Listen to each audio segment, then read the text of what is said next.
Today we're taking a look at the Homeric electric folding bike, and that's coming up right after this.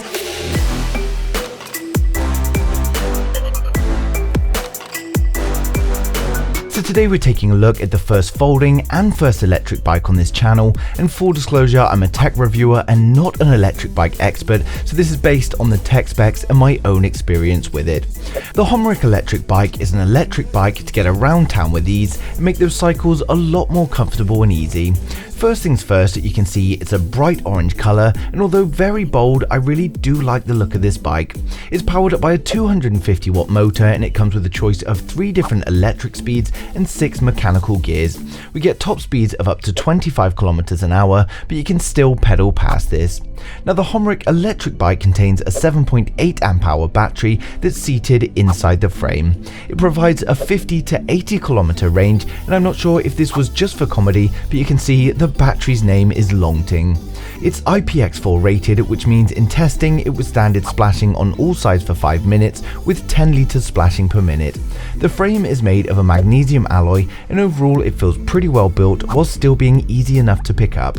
We've got an LCD display on the top that shows remaining battery, distance travelled, mileage, total mileage, as well as current speed. This LCD panel is also where you select your electronical speeds. So this bike is aimed at being a compact electric bike, well suited for someone who needs to cycle to work and carry it in, or maybe cycle to a train station, fold it up and carry on the train.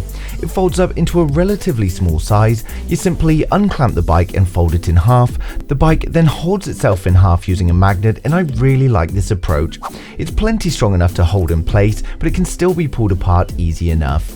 The handlebar folds down to make it even more compact. You can fold up the pedals and completely remove the seat.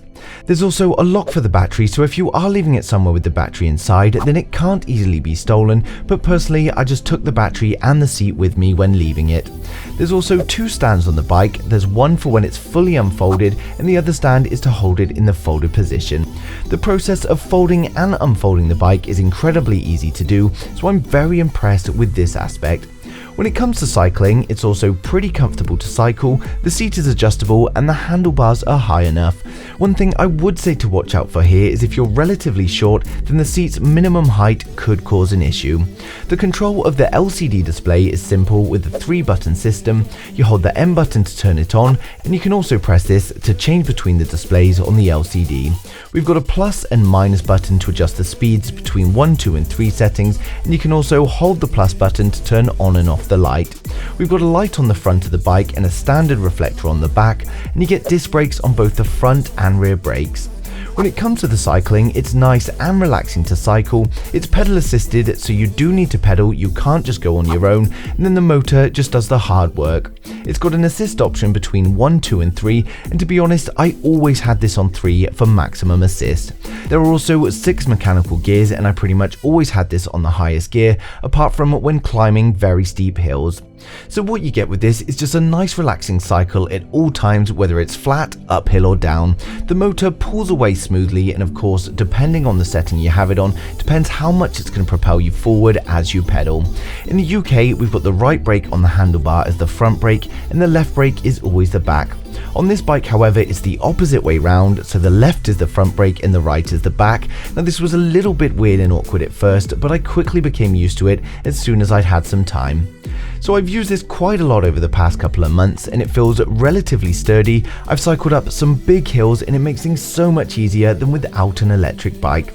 When coming down steep hills, you do have to be careful not to go too fast though, because this is a compact bike with small wheels. It's not the safest to be going too fast on it. And when I say too fast, we've got steep hills around here where I can easily get to 40 miles per hour, which is 64 kilometers an hour, and at those speeds I did have to slow down. With such small wheels on this bike, a hole in the road hit at speed could cause an accident. Now of course, it's not really designed for that use, and it recommends not to be cycling down steps or large drops, and of course this is an electric bike and not a mountain bike. I've been dropping off curbs with no issues, but that's pretty much it, as I've mainly been cycling on the road. It's also IPX4 water resistant, so probably not the best idea to cycle in really heavy rain. During my testing of the bike, the weather has been pretty good, so I've only cycled in light rain and haven't been able to test with any heavy rain damage. But overall, my thoughts are it's a good good bike for those of you that want some quick transport around the city or to work. The battery just slides out so you can charge it anywhere you want without needing the bike near the socket. It's also got a reasonable range of 50 to 80 kilometers an hour, and the 25km top speed was fast enough to get me where I needed to be.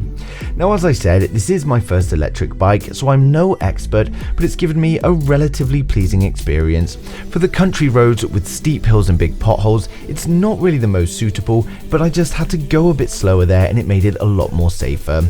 But around towns and cities, it's been perfect. It cycles well, the brake works well, and again, it is easy to charge. My only annoyance is having the brakes round the wrong way. Now, I've placed a link down in the description below for those of you that want to take a look on Amazon, and as always, if there's anything I've missed or you've got any questions, then leave them in the comments and I'll get back to you as soon as I can.